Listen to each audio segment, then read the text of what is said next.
That was the third time I have biked past her. From each 3-second encounter, I couldn't tell whether she was a protester or a panhandler. She was sitting straight, earnestly looking ahead, and dressed a bit too neatly to be homeless. In her hands was a crinkled paperboard with signs written on it. I returned to her after docking the bike. The signs read, "Spare anything," followed by 2 transaction accounts. Anything. They have yogurt and bakeries, she pointed to the cafe behind. I've grown old enough to know not to spare kindness to every panhandler. Her calm, almost robotic tone of request made me slightly uncomfortable. After learning her typical practices, I asked if she ever feels guilty or embarrassed, trying not to sound condescending.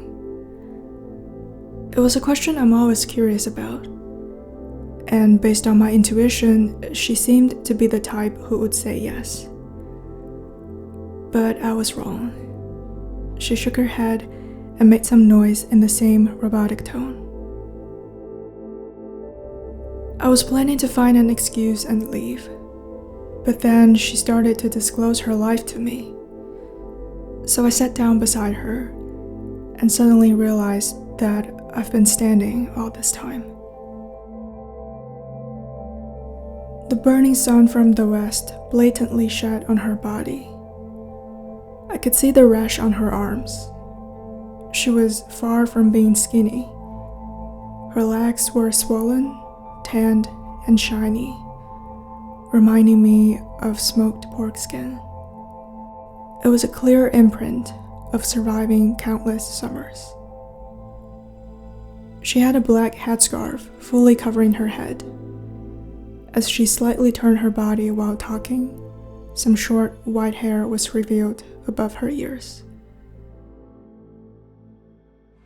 So I'm making it, but barely, because I can't eat whatever I want and get, drinks during the day. I drink water in this cup, and they give me free coffee, and they charge me for 1 yogurt when I get 2 yogurts, and then they give me like I said, the free coffee and then the free iced tea and all that. Yeah, because they know I panhandle, so they're pretty nice. They're nice, yeah, they're nice about it, And I've been going there for like a long time in that cafe, and then they let me use the bathroom. Never say a word,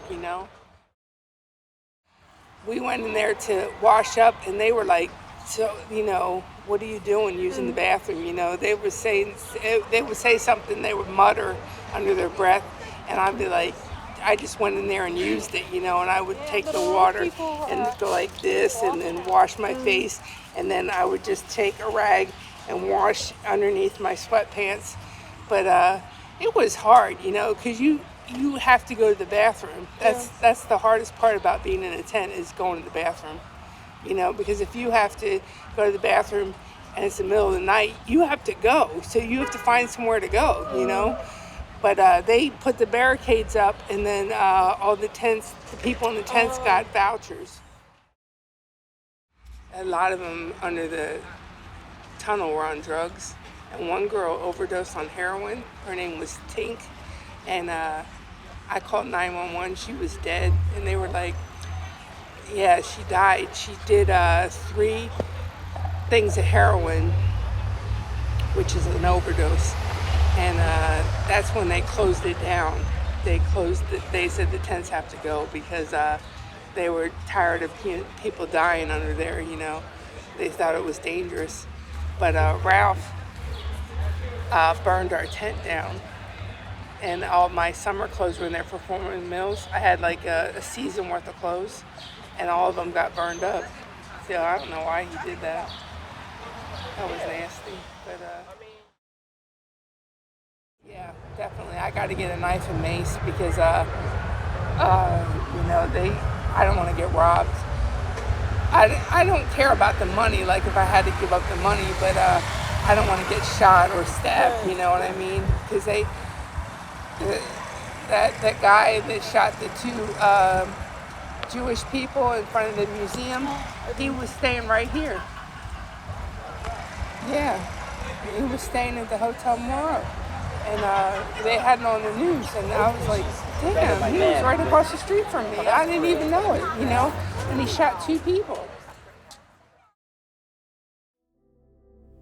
Her narrations remain calm, self-deprecating, but not at all pitiful, even though there's a tale of woe behind each word.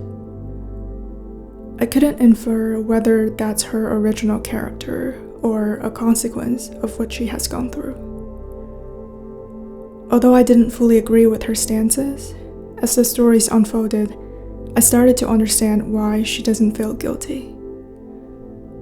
The world in her eyes is not defined by hierarchies. She would help other panhandlers, and even shared job leads with me. In her perception, it's a natural act to take care of each other.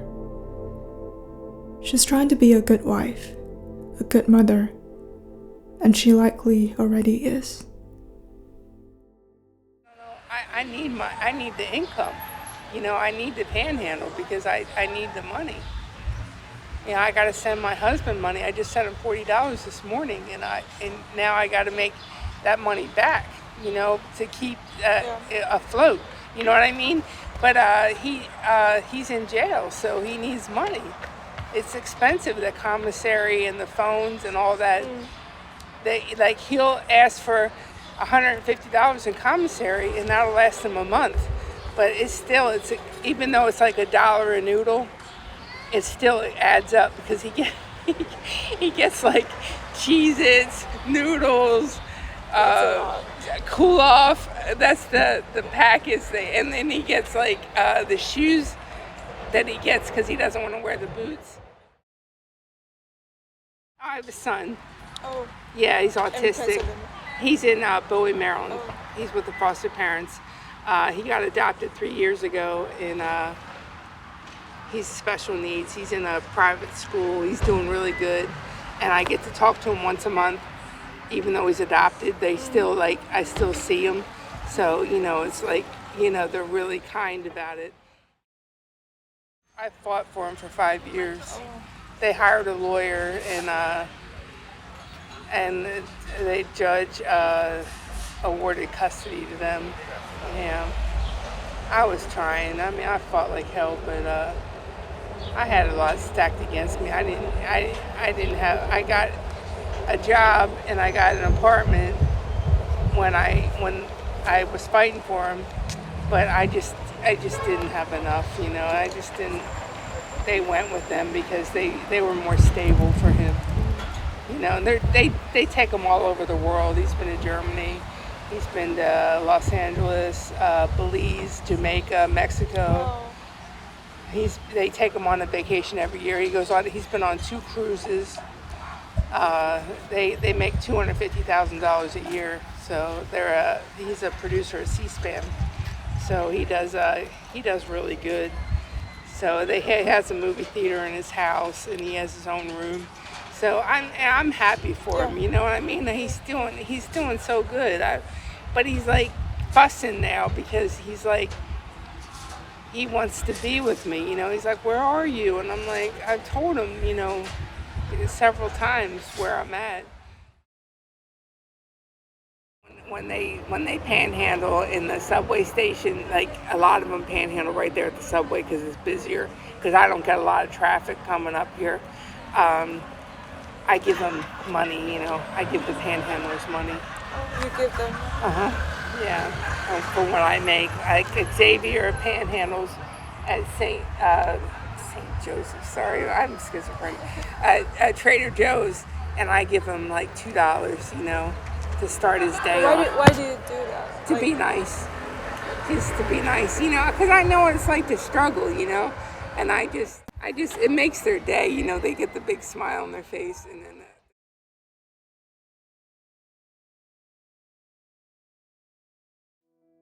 Compared to the years of dormant suffering, it seems much easier to look back and condense the miseries into a revelation that people love to read and study.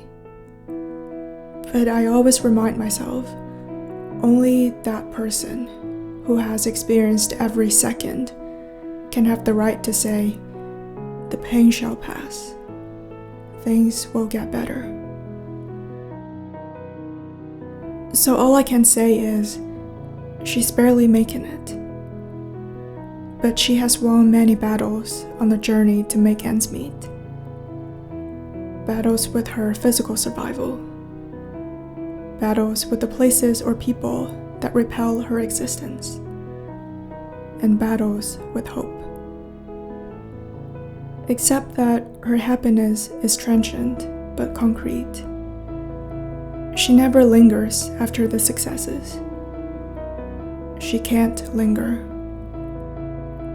All the emotions and weariness accumulate in her vessel, which builds up the capacity of what her mind can sustain. It grants her peace, courage, and the seemingly ungrateful attitude that almost pushed me away. Because I could only recognize an acre of the land she had conquered. To me, this is an alternate version of a heroic story.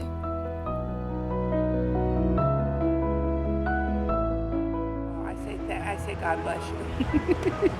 I don't even know if I believe in God, but I say God bless you. But I'm so grateful for even $1.